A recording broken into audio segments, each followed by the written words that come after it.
আমরা নদী, নালা, খাল, বিল সব দখল করে আমরা গৃহ নির্মাণ করছি, স্থাপনা করছি, কলকারখানা করছি, সবুজ ধ্বংস করছি, গাছপালা কেটে শেষ করছি। আমি আজকেই আসতে আসতে মসজিদে আমাদের এজাজকে বলছিলাম যে গাড়িটা ছায়ায় কোথা রাখিও, কারণ অনেক গরম হয়ে গেলে যেতে আবার কষ্ট হবে। তো সে বলছিল যে যেসব ছায়ায় রাখতাম তার অনেকগুলোর গাছ টাছ কাটা হয়ে গেছে, ছায়া খুব বেশি খুঁজে পাওয়া যাবে না।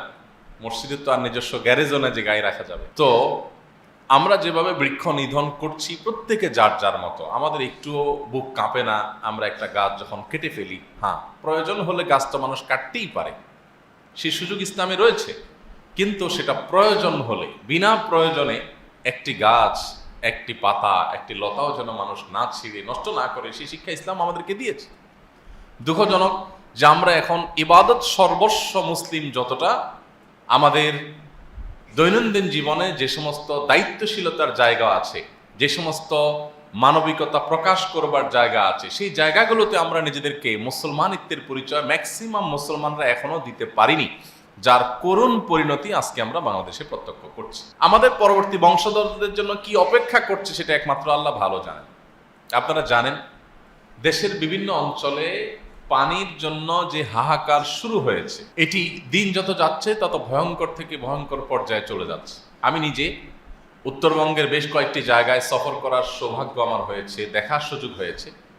সেখানকার কিছু করুণ দৃশ্য আমাকে দেখতে হয়েছে। তোমার থেকে একটা হলো ঠাকুরগাঁয়ে আমি নিজের চোখে দেখেছি বহু টিউবওয়েল পড়ে আছে, হাহাকার করছে, কোনো টিউবওয়েলে পানি নাই, পানি উঠছে না। এবং আমরা আসুন্না ফাউন্ডেশন থেকে আমরা নলকূপ স্থাপন করার যে একটা কার্যক্রম আমাদের আছে, সাদকা জারিয়া কার্যক্রম হিসাবে, এই নলকূপগুলো বসানোর ব্যাপারে আমরা এখন নতুন করে ভাবছি, আদৌ নলকূপ বসিয়ে কাজের কাজ সব এলাকায় হবে কিনা, কোথায় হবে কোথায় হবে না। না হলে টাকা পয়সা খরচ করে আমি একটা নলকূপ দেব, কদিন পরে সেটা মরুভূমির মতো হাহাকার করতে থাকবে, পানির লেয়ার নিচে চলে গেছে, পানি নাই, চাপছে মানুষ, চাপকল চাপ করে পানি আসছে না। একটি দুটি নয়, আমি অগণিত এরকম চাপকল দেখেছি যে মাইলকে মাইল এরিয়া পর্যন্ত, শহর তো বটে, গ্রামের ভেতরে আমি দেখেছি পানি নাই, চাপকলে পানি উঠছে না।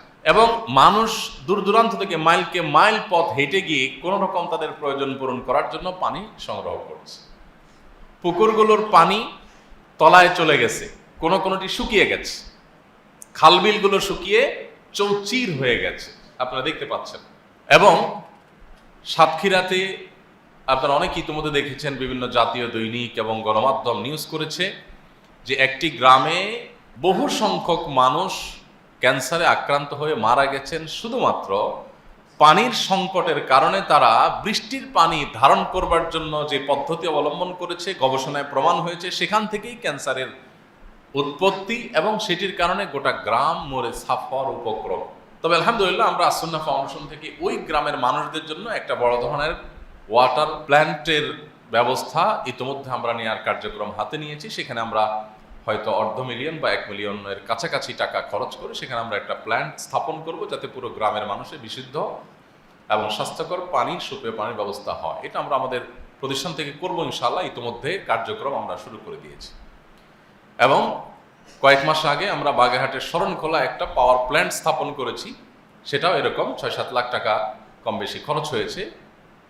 তো সেখানে আলহামদুলিল্লাহ 500-রও বেশি পরিবার পানি, সুপেয় পানির ব্যবস্থা করতে পারছে। কিন্তু কথা হলো, এই সুযোগগুলো আস্তে আস্তে হারিয়ে যাচ্ছে এবং সংকট ঘনীভূত হচ্ছে, তীব্রতর হচ্ছে। আমাদের দেখার কেউ নেই, আমাদের নিজেদেরও অবস্থা এমন হয়েছে, আমি প্রায় সময় বলি যে আমাদের যে জাতীয় পর্যায়ে আমাদের প্রত্যেকটা মানুষের গণহারে যে ত্রুটিগুলো আছে, সেই ত্রুটিগুলোর মধ্যে থেকে একটা ত্রুটি হলো আমরা অনেকেই ইবাদত বন্দেগীতে মুসলমান হলেও আচার আচরণে আমরা অত্যন্ত সেলফিস্ট বা স্বার্থপর। একজন স্বার্থান্ধ মানুষ কোনো দিন কোশ্চিন কালেও ভালো মুসলমান হতে পারে না। তার নামাজ দিয়ে, তার রোজা দিয়ে, তার হজ দিয়ে, তার ওমরা দিয়ে, তার মসজিদ নির্মাণ দিয়ে, তার মাদ্রাসা নির্মাণ দিয়ে, কোরআন তেলাওয়াত দিয়ে, জিকির আজকার দিয়ে, তার ওয়াজ মাহফিল করে, ওয়াজ মাহফিল করিয়ে, তার টুপি লাগিয়ে, তার দাড়ি লাগিয়ে, এই সব কিছু করার পরও আপনি ভালো মুসলিম হতে পারবেন না যাবত না আপনি স্বার্থান্ধতার বেড়াজাল থেকে এর গণ্ডি থেকে আপনি বেরিয়ে বা আসতে না পারেন। স্বার্থানদের এই জায়গায় যদি আপনি দাঁড়িয়ে থাকেন, তো আপনি কখনো মুত্তাকি, আপনি কখনো ভালো মুসলমান হতে পারবেন না। আপনি নিজেকে নিয়ে ভাবতে হবে, আশপাশে মানুষ নিয়ে ভাবতে হবে। এখন আমাদের অবস্থা হলো, চাচা আপনার জান বাঁচা, আমি ভালো আছি কিনা, বড় জোর আমার মানবিকতার গণ্ডি, আমার উদারতার গণ্ডি, আমার ভালোবাসার গণ্ডি, এটা হলো আমি, আমার স্ত্রী, আমার ছেলে মেয়ে। খুব বেশি উদার মানুষ হলে একটু ভাই বোনকে নিয়ে চিন্তা করে, জাস্ট এটুকু, শেষ। কেউ কেউ শ্বশুর বাড়িকে হয়তো গণ্ডিতে রাখেন, ফিনিশ। আর বাকি কে বাঁচলো, কে মরলো, কে ধ্বংস হলো, দেখার কেউ নেই। অথচ দিন শেষে আমি এই স্বার্থানদের এই যে বেড়াজাল, এই জায়গায় থাকার কারণে, আশপাশকে নিয়ে না ভাবার কারণে, সমাজ এবং দেশকে নিয়ে না ভাবার কারণে, সবাইকে নিয়ে না ভাবার কারণে এর করুণ পরিণতি আমাকে এবং আমার পরিবারের সদস্যদেরকেও বরণ করতে হবে, টুডে অর টুমরো। এই জিনিসটা আমরা বেশি ভাবছি না। আমার চিপসটা খাওয়া হয়ে গেছে, ঠোঙাটা ফেলে দিলাম, কোথায় গিয়ে পড়লো, কার ক্ষতি হলো, কোন জায়গায় সমস্যা হলো, কে স্লিপ খেয়ে পড়লো, আমার দেখার দরকার নেই, আমার তো খাওয়া শেষ, আমি ফেলে দিছি, আমার দায় শেষ গাড়িতে। প্রত্যেকটা বিষয়ে আমরা এতটা দায়িত্ব জ্ঞানহীন, এতটা স্বার্থপর যে আমাদের নিজের স্বার্থের বাইরে আমরা দেশ, দশ, সমাজ, আশপাশটাকে নিয়ে ভাবার ন্যূনতম ফুরসতটুকু যেন আমাদের মধ্যে নাই। আপনারা বারবার শুনেছেন এই হাদিস, আমরা বারবার বলার চেষ্টা করেছি। নবী করিম সাল্লাল্লাহু আলাইহি সাল্লাম বলেছেন, আহাব্বুন নাস ইলাল্লাহি আনফাউহুম লিন-নাস। মানুষের মধ্যে সবচাইতে আল্লাহর কাছে প্রিয় মানুষ সে, যে মানুষ যত বেশি মানুষের ব্যাপারে পরোপকারী হয়, নিজের ধান্দা শুধু করে না, যে আমার দ্বারা কার উপকার হতে পারে, কাকে আমি একটু উপকার করতে পারি, পৌঁছতে পারি, কোনো বিপদে সহায়তা করতে পারি, আমার কারণে কারোর কোনো অসুবিধা হচ্ছে কিনা, এই জিনিসটা যখন সবাই অ্যালার্ট হয়। আমি বিভিন্ন সময় আপনাদেরকে বলার চেষ্টা করি, আমি খুব গভীরভাবে লক্ষ্য করি যে কোনো জায়গায় যাই, যে আমাদের মেন্টালিটি, আমাদের আচরণ কেমন। অশিক্ষিত সাধারণ গরিব দুস্থ অসহায় মানুষরাই শুধুমাত্র নিজে চিন্তা করে তা না, বরং তথাকথিত সমাজের এলিট শ্রেণী মানুষগুলো আরো বেশি স্বার্থপর হয়ে থাকে। তাদের মধ্যে স্বার্থপরতার পরিমাণ আমি আরো বেশি লক্ষ্য করেছি।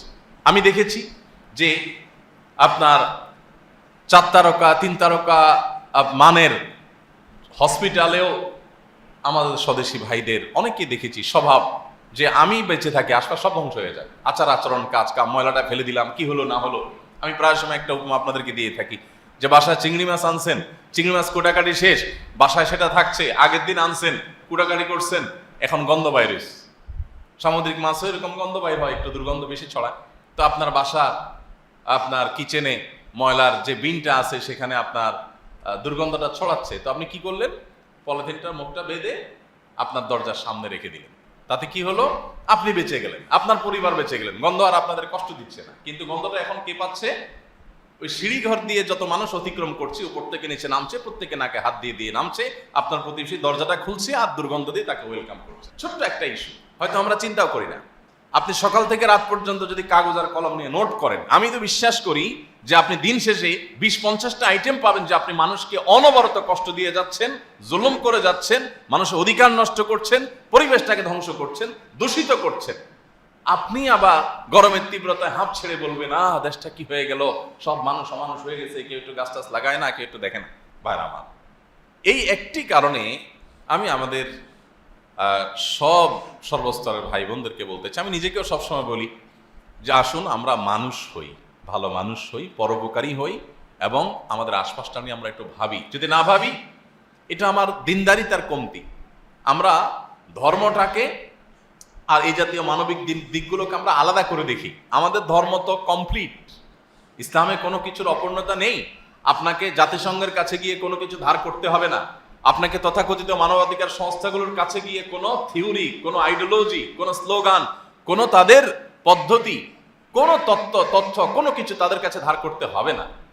আপনি ভালো মানুষ হওয়ার জন্য, একটি বাসযোগ্য পৃথিবী, বাসযোগ্য দেশ, বাসযোগ্য সমাজ গড়ে তোলার জন্য আপনাকে কারোর কাছে যেতে হবে না। আপনি ইসলামে ফিরে আসেন, ইসলামে সব কিছু আছে। আমরা যদি ইসলামটাকে ভালো করে বুঝি, তাহলে সমাজটা বসবাস যোগ্য হয়ে যাবে। আর না হলে এটা দিন থেকে দিন আরো ভয়ঙ্কর আকারে চলে যাবে। পানির জন্য যে হাহাকার শুরু হয়েছে, এটা কোন পর্যায়ে গিয়ে থামবে একমাত্র আল্লাহ তাআলা ভালো জানেন। বিভিন্ন হাদিস থেকে আমরা অবশ্য জানি কিয়ামতের আগে পানির জন্য হাহাকারের পরিমাণ বাড়বে এবং এত ভয়াবহ আকার ধারণ করবে যে পানির জন্য যুদ্ধ হবে। কারণ পানি দখল পুনর্দখলের ব্যাপার স্যাপার থাকবে। তো এরকম একটা পরিস্থিতিতে এই গরমের দাবদাহ এটা থেকে উত্তরণের জন্য, এটা থেকে বেরিয়ে আসার জন্য আমাদের সুদূর প্রসারী পরিকল্পনার কোনো বিকল্প পথ খোলা নেই। আমাদেরকে একটি বিপ্লব করতে হবে। সেই বিপ্লবটা হলো বৃক্ষরোপণের বিপ্লব। সর্বস্তরে এমন কোনো মানুষ আমরা থাকবো না যে আমি নিজ উদ্যোগে এক বা একাধিক গাছ রোপণ করে সেটির পরিচর্যা করে সেটিকে বড় করে তোলা, এটা আমি করব। আমার সন্তানকে যেরকম আমি গড়ে তুলি, আমার পরিবারকে যেরকম আমি গড়ে তুলি, আমি কিছু গাছ এরকম লাগাবো, সেগুলো প্রাণ, এবং সে প্রাণগুলোকে আমি গড়ে তোলার চেষ্টা করব।